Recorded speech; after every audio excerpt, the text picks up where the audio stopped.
मैं ज्यादा समय नहीं लूंगा। पहले तो मैं आप सबका अभिनंदन करना चाहूंगा। थैंक यू आप आए सुनने के लिए, हमें आप आए केजरीवाल जी का अभिनंदन करने के लिए। मैं आज तक किसी पार्टी की तरफ से किसी मंच पे नहीं गया।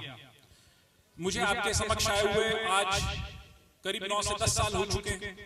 आपने अपार प्यार दिया है मुझे, मैं उसके लिए आपका शुक्रगुजार हूं।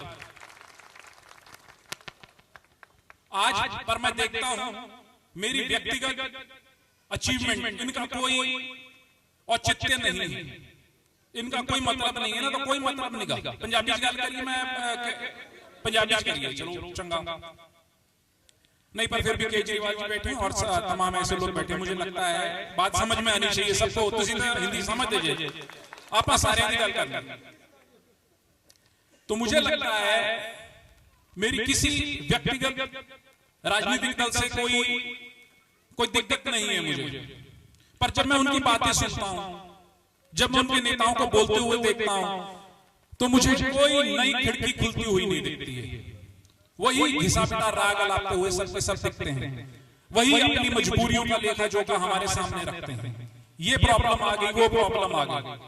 और दूसरी तरफ मैं देखता हूं और प्रेरणा लेता हूं भारत के एक ऐसे इंसान से जिसने मेडिटेशन के द्वारा, जिसने भारतीय चिंतन के द्वारा हमें आजादी दिलाई, गांधी। अंग्रेजों से आजादी दिलाने में भारत की और भारतीय सोच की एक बहुत बड़ी भूमिका थी। उसमें से एक बहुत बड़ी भूमिका थी उनका स्वराज का दर्शन, उनका तमाम चीजों के बारे में सोचना, उनका एक भारतीय हल ढूंढना। और उनके नाम लेवा आज गांधी को बहुत पीछे छोड़ा है। दूसरी ओर हमारे बीच एक ऐसे इंसान है जिनकी ट्रेनिंग ही एक ब्यूरोक्रेट के जरिए हुई थी, जो आराम से ठाठ से सीटी बजाते हुए हम सब पे राज कर सकते थे, और उन्होंने मेरा छोड़ के आज हमारे साथ गलियों में घूम रहे हैं। मुझे लगता है कि जब मैं दूसरे राजनेताओं को देखता हूं तो वो वही बात करते हैं, पैसा आना चाहिए, एडमिनिस्ट्रेशन अच्छी होनी चाहिए, भारत का नाम ऊंचा होना चाहिए, और इस तरह की तमाम बातें। जब मैं केजरीवाल जी को सुनता हूं तो इनके पास मुझे कुछ विचार मिलता है, कुछ तत्व मिलता है। ये कहते हैं हम सीधा प्रजातंत्र लाएं, आपकी और मेरी भागीदारी हो हमारी तकलीफों को दूर करने में। हम ऐसा नहीं कि हम अपने प्रतिनिधि की ओर उसी का मुंह ताकते रहें, हम खुद अपने हाथों से अपनी तकदीर बदलने का दम रखें। ऐसा साहस, ऐसी हिम्मत हमें और कोई राजनेता नहीं बना रहा। ये कहते हैं, इनसे मैंने बहुत धीर गंभीर बात की, इनकी बातें सुनता हूं तो मुझे लगता है कि उम्मीद बंध सकती है, आने वाली पीढ़ी को उम्मीद बंध सकती है।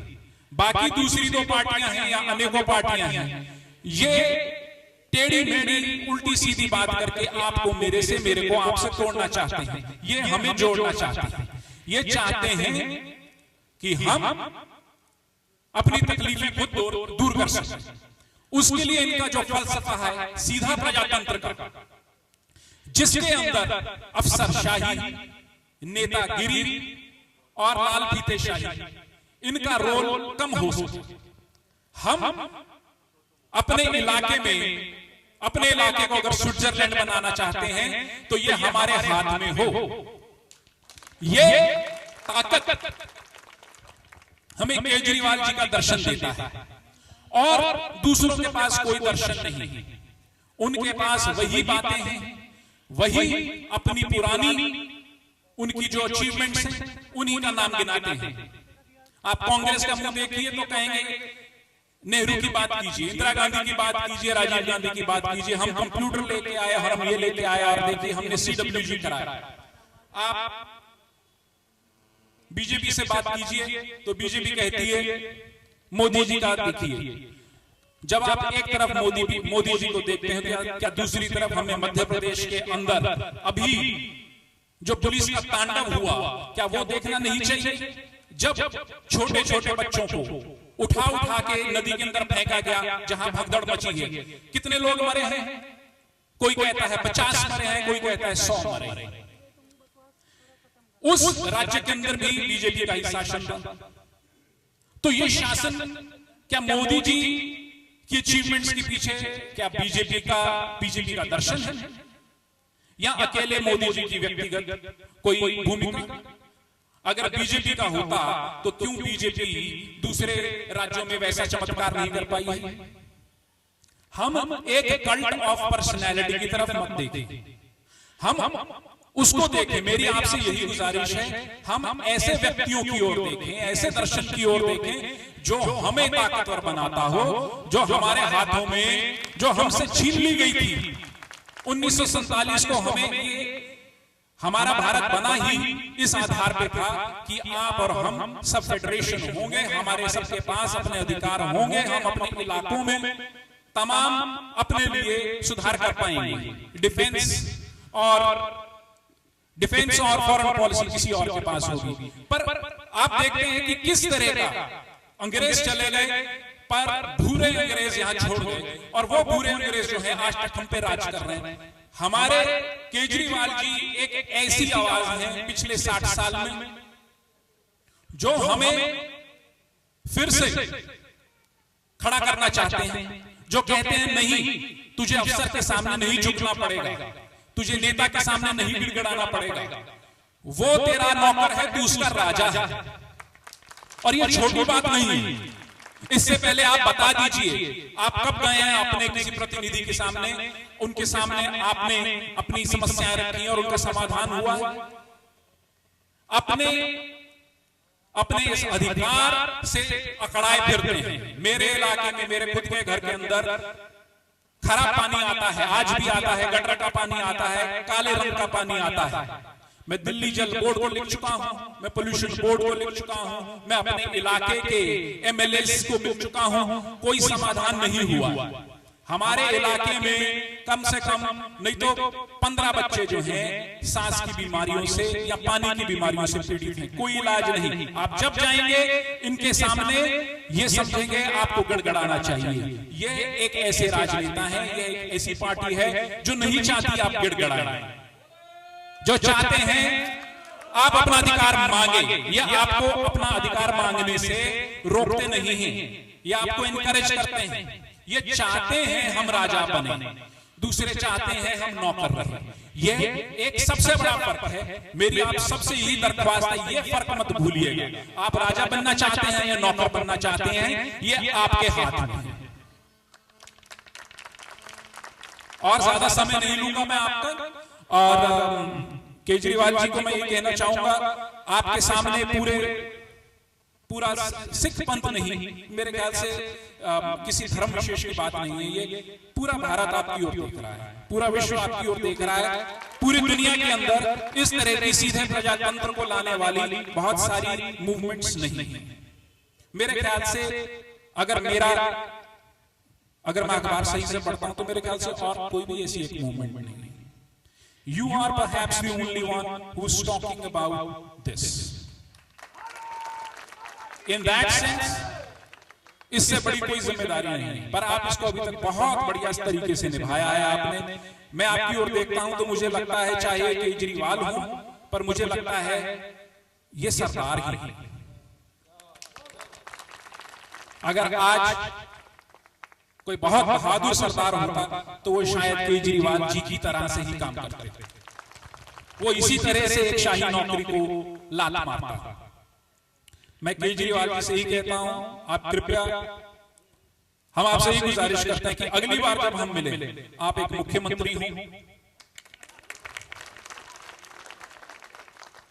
और हम सबको अपनी इस चॉइस के ऊपर गर्व हो। मैं यही चाहता हूं, हमने बहुत जगह ठप्पे लगाए हैं, वो हर ठप्पा हमें और गरीब करता गया।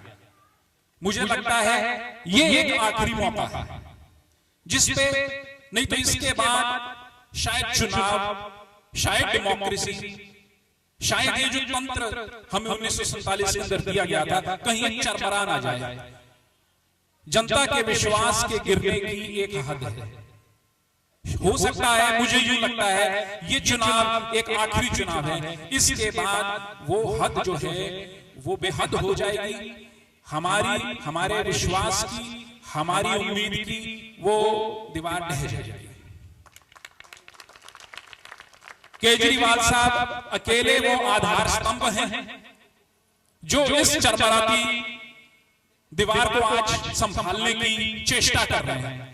अगर ये चेष्टा उनकी निष्फल हो गई तो आप समझ लीजिए जो भारत का आधार है वो निष्फल हो सकता है। आज आप देखते हैं कोई एक क्षेत्र नहीं है भारत का जिसके अंदर अलगाववाद की बातें नहीं सुनने को मिलती हैं। वो इसलिए सुनने को मिलती हैं क्योंकि उन लोगों को उनके अधिकार नहीं दिए गए हैं। कोई सेंटर में बैठा उनके ऊपर राज करना चाहता है। ये केवल चाहते हैं कि भारत के कोने कोने में राज जो है वहां भारत के बाशिंदे करें, भारत के राजनेता ना करें, अफसर ना करें। ये चाहते हैं आप और मैं राज करें।